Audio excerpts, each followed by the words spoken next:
Hi, I'm Faith, and this is The Simple Things. Today's show is all about the bird.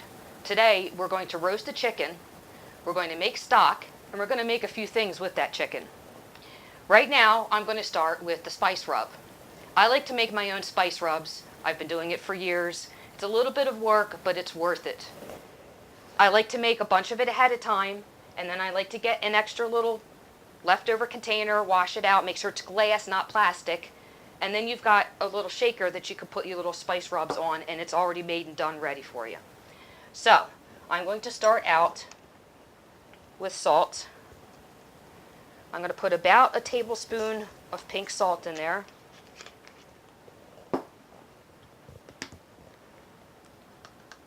About the same amount of pepper, about a tablespoon. Once you start deciding what spices you like and what tastes you like, you'll adjust this recipe and you'll be able to figure out the measurements a little bit more on your own. You're going to have about a tablespoon of onion powder.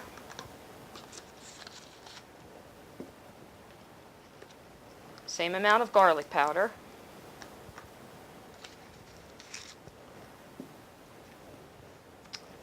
This is smoked paprika. There's something about smoked paprika which is, I don't know, just leagues above a regular paprika, and it's wonderful. I highly recommend you try it. I love to sprinkle this stuff onto my deviled eggs. It's awesome. Only about a tablespoon of that, maybe a little bit less. Give it a sniff, you'll decide if you like it or not. When I'm doing a rub, I like ground herbs. This is ground sage. I'll put about a teaspoon of that. A little bit of ground white pepper. I'd say about a quarter teaspoon of that. Turmeric. I love turmeric. What a wonderful, wonderful herb. Very healthy, very healing. About a quarter teaspoon of that. And that's it. Oh, I'm sorry. Ground mustard. Now, I'm a little bit out of ground mustard, so I took some of my mustard seeds, put it in my little mortar and pestle, ground it up, and I'm ready to go. Ground mustard is awesome. Put it into a container with a lid. Shake the sucker up. Alright. Get your little container. Little tiny funnel. Put your spice mix into it.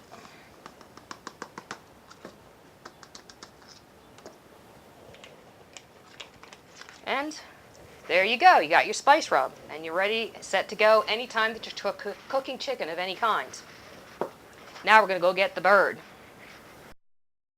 Alright, now we're ready to dress the chicken.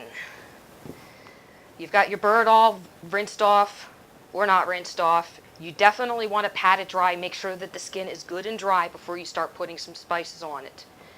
A little bit of coconut oil. This is going to help crisp the skin and help the spices stick to the chicken. You only want to put a little bit.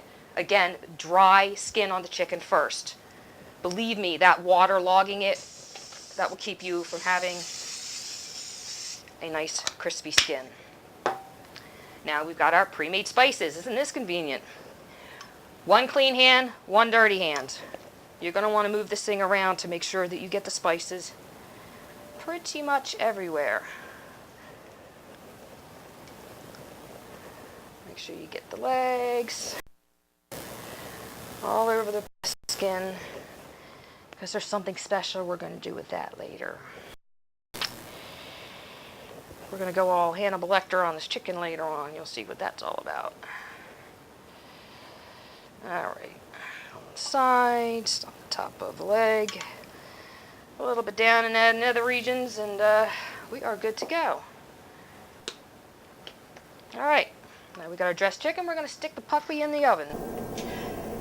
Now, we're going to set our temperature for 350 degrees. You're going to get your thermometer.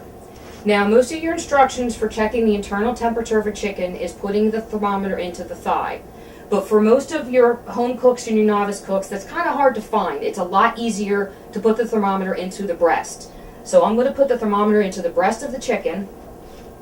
I go in this way, and then down into the meat of the chicken.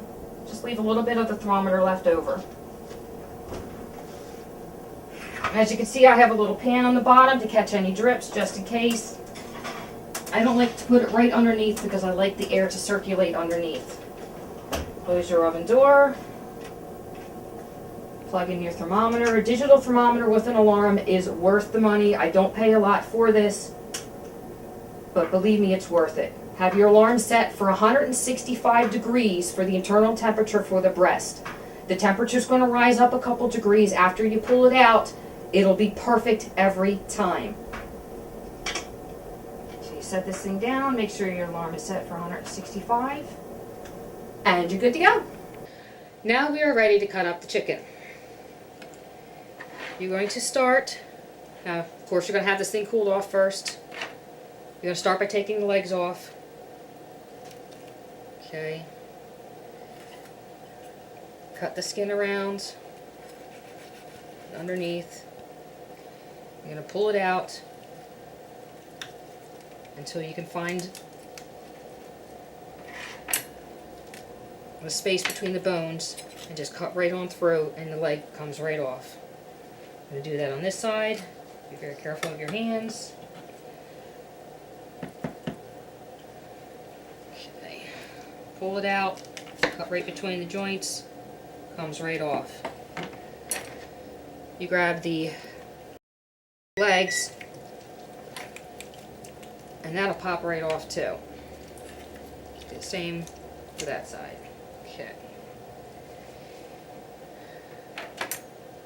Now, before you cut any further, we're going to do something fantastic with the skin. You want to get as much of the skin off of the bird as you can, cutting all the way around and pulling it off.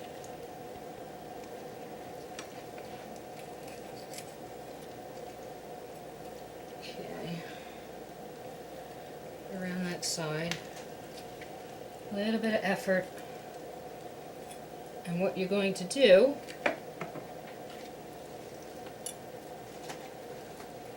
look at that. We're making skin chips. Lay this thing out on this rack, and then we're going to put this thing back in the oven under the same temperature, and you're going to let that thing render out. And it's going to turn into something even more wonderful than a pork rind. Trust me, your kids will be fighting over the things. Now you're going to cut down along the cartilage there. Pull it away a little bit to get this breast off. A little bit of a cut underneath. And there you go.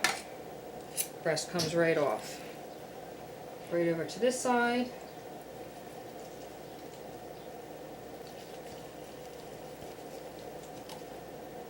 Little piece of cartilage that fans out right over here. Do a little bit of cut underneath. This one's spiking me a little bit. There we go. It comes right off. This way you can cut up your breasts in whatever fashion you want.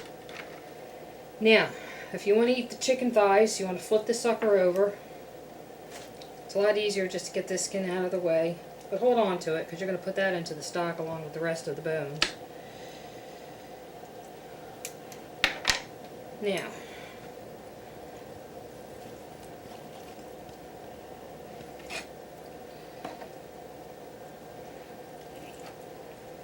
going to do a cut along here.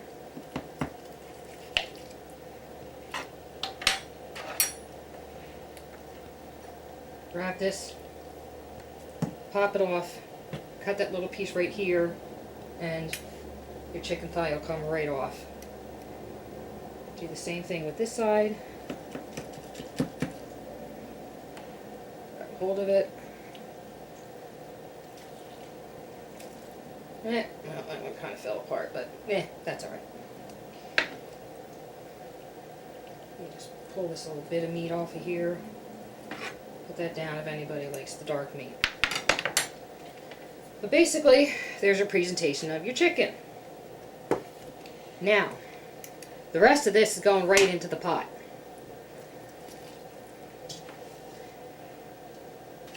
You can pull all the little bits of meat off later on after it's cooked and cooled for your chicken noodle soup.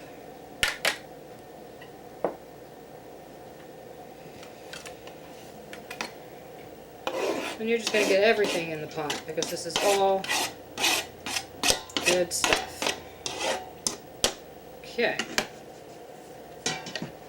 Now, everybody's going to enjoy their dinner, and then we're going to start our stock.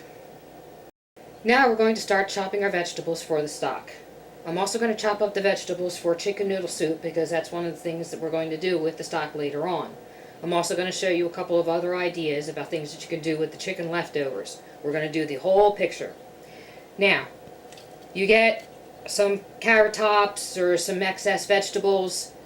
That's the preference for making a stock, but if you don't have it, then you're just going to cut up some of your woodier pieces, maybe some limp carrots or, you know, your celery or whatever. Those are the things that you want to put into the stock. Those are perfectly fine, but you don't want to eat them in a salad.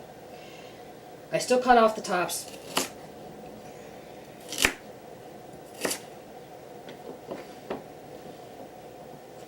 Set those aside. Forgot my garbage bowl this time, but that's fine. You want to just cut these into rough pieces. One's trying to escape. You just want it to be enough that you can render out all the goodness from them. Again, nice big pieces. Just toss them right into the pot. Get yourself some celery. Don't forget celery leaves. Okay, I can't stress this enough. They are absolutely delicious, whether they're raw in a salad or you put them right into your soup or your stock. There's an incredible amount of flavor in celery leaves. So if you don't already use them, don't cut them off. They are just awesome, and there's an incredible amount of vitamins in them. Alright, nice big rough pieces. Throw it right in. Okay. And then I'm going to get some onion. Get your peels off. Actually, I don't like that onion. But that happens sometimes.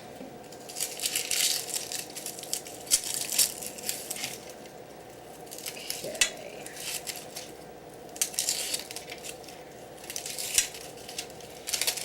Alright. Go.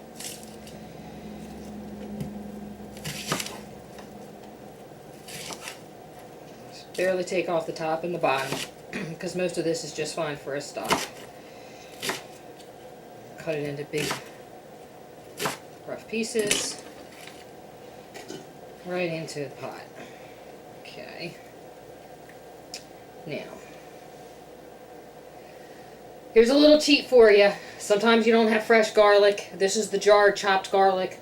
It works just fine. It's going to have a little bit more of a pungent taste to it, but believe me, it's much better to have this than to have nothing. And if you don't have the time, or you just simply don't have it, it's really nice and convenient to have a jar of this in your refrigerator.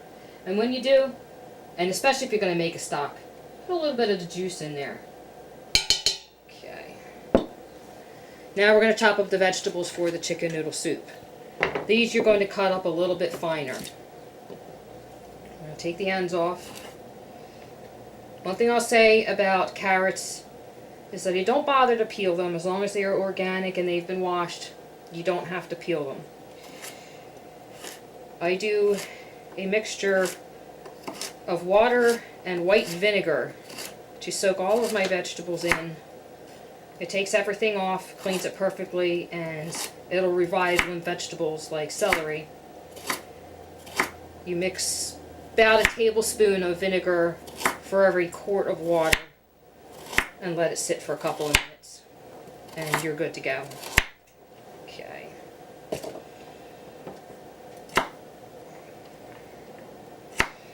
For bottoms, you want to cut smaller pieces so that it cooks consistently. Now, one little problem about cutting up carrots, I think you can all relate to this one, is the pieces tend to fly all over the place. And you're going to have about a carrot's worth of pieces on the counter and on the floor.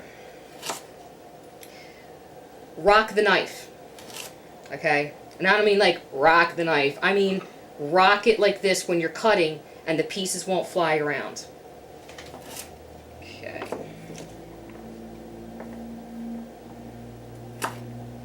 Except for when you're pushing the pieces off. Alright. Chop up the rest of this carrot here. Nice small pieces. The last one here going.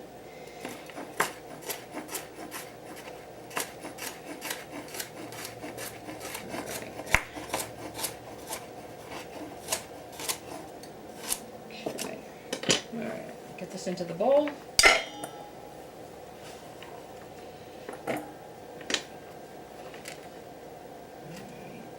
These couple of escapees. And then we'll chop up our celery. A little bit of a rough top there, take that off. Leave the leaves on. This little bit here. And then you're going to do the same thing with the celery. Smaller, finer, more consistent pieces so that it all cooks through nicely.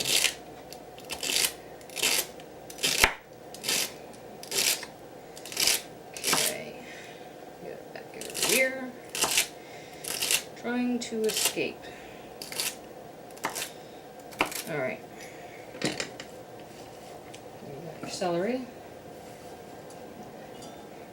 Those leaves are going to taste so good in that soup. Okay, and of course, an onion. I'm going to cut this up a lot finer as well. Just going to put that right in my colander actually.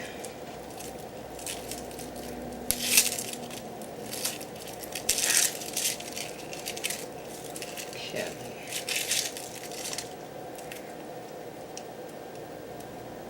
Yeah, onion skin likes to do that. Okay. Now, like I showed you before, you're going to cut it through, but you're going to leave the root at the bottom, just like that. Since this is a finer chop than we did for the sauce, I'm going to do more cuts.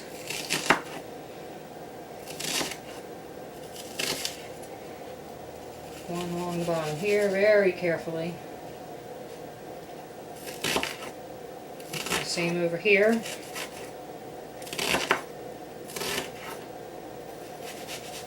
Okay, and again, you can use whatever onions you would like,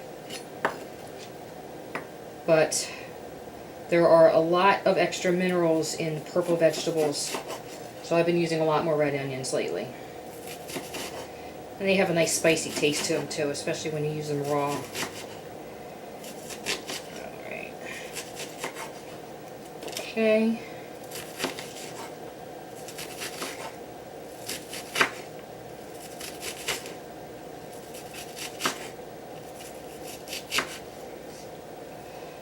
Alright.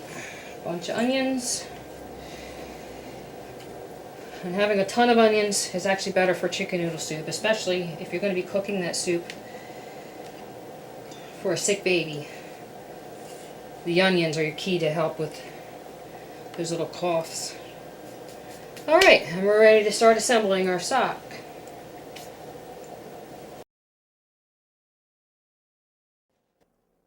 Alright, now we're about to put all of our spices and get our stock good, ready and going. Alright, we are going to start, of course, with the good old salt and pepper. Measurements are approximate, but it's about a teaspoon. About the same with black pepper. I always measure it in my hand, but do whatever you want. Garlic powder, I would say about a tablespoon. Same for onion powder. Even though you have garlic and onions fresh in here. Again, like I said before, depth of flavor. My all-time favorite, turmeric. You know that I love turmeric. This is about a teaspoon of turmeric. Gives a gorgeous golden color to the stock, and it is incredibly healthy. Please look it up. Now, we're also going to put some whole herbs in here. I'm going to get about half a dozen juniper berries. You don't have to put these in, but if you can find them, I'm telling you, it's awesome. About a teaspoon of whole mustard seed.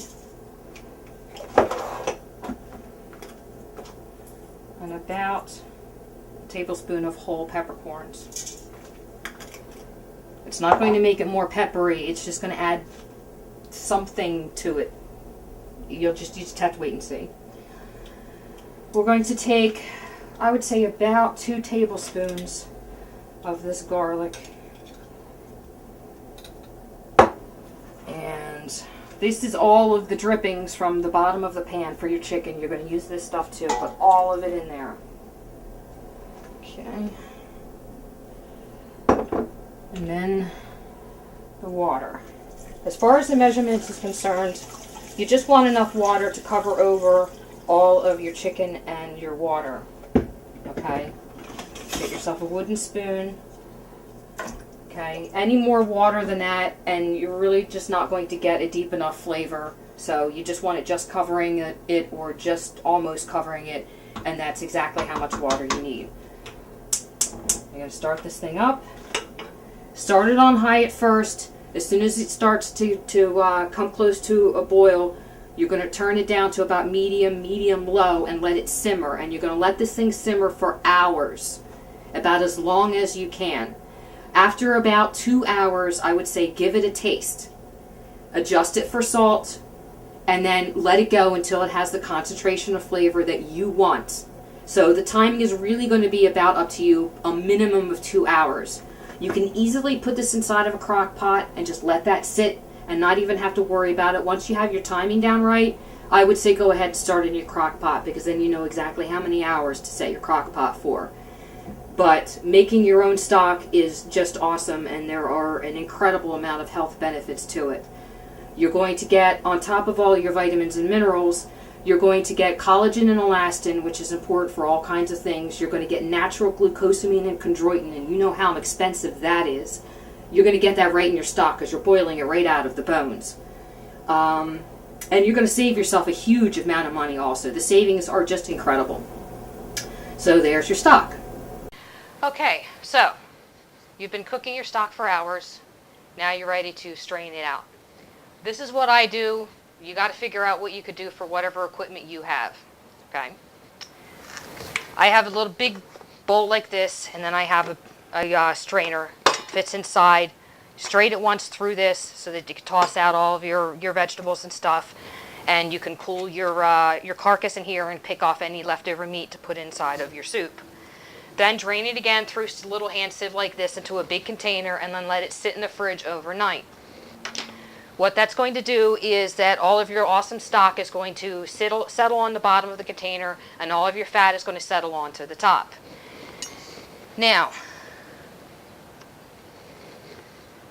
you can use these fats for different things. When it comes to chicken fat, which some people call schmaltz, it can be used in matzah and a few other Jewish recipes. But since I don't know how to do any of those recipes, I usually don't save it for myself.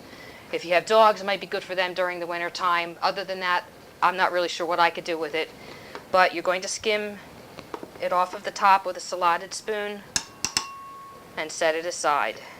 Now, if this were beef stock, what you would have is a nice solid chunk of lard on the top, which is exactly what you want for a lot of recipes where a lot of people use Crisco. If you use Crisco, stop. Use lard. You're going to think that I'm insane, but hear me out, okay? Animal fats, natural animal fats, our bodies know how to digest those. And you actually need some good fats in your diet. I'm not saying to eat a lot of it, but some. You're better off eating lard or butter than you are with Crisco or margarine. Your bodies can't absorb that stuff and it's very bad for you. So you want to skim off about as much of this fat as you can. With chicken fat, it doesn't solidify quite like a pork fat, so it's a little bit harder to take off. But you want to get off as much of it as you can. It's a little bit messy, but that's okay, you can clean up. Leave a little bit of the fat on there because you want a little bit of flavor in your soup and your recipes that you're going to use your stock for. Alright? But what you got left is a beautiful stock. You can restrain this if you want, or you can leave it go. Couple of things that you can do with this. You could put this into a bag, lay it flat in the freezer just like your sauce, and freeze it. You can also put it into containers and freeze it. But if you put it into a container, take a piece of saran wrap and just lay it on the top of the liquid, because that'll keep the freezer burn from hitting the top of the liquid. You can also put it into small bags and freeze it for smaller recipes. Save it for cooking rice in, or pretty much anything. You can use this for a lot. Right now we're going to use it for chicken noodle soup. Now we're ready to start our chicken noodle soup. Get yourself a nice little pot. Take your vegetables. This is basically just to dump it in and let it cook. Okay. All your chopped up chicken in the pot. Some of your diced up garlic, a little bit of the juice, right in the pot. Now, remember this? Well, I use it in my chicken noodle soup too, because I use the same exact spices in my soup as I do in here. So I'll take about a tablespoon of that right in. I am, however, going to add a little bit of extra salt and pepper, about a teaspoon each.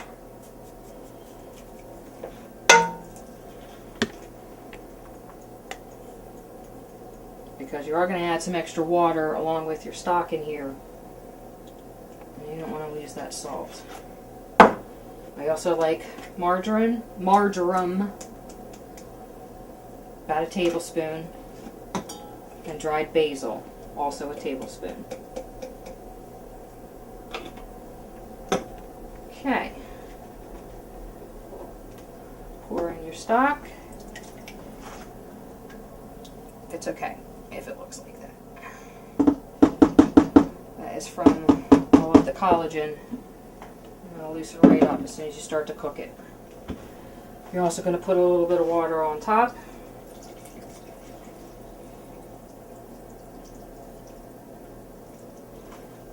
Okay.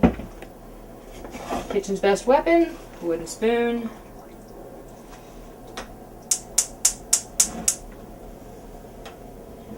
Now, just like your stock, you're going to start it on high, almost high, until it starts to boil, and then bring this down to a simmer.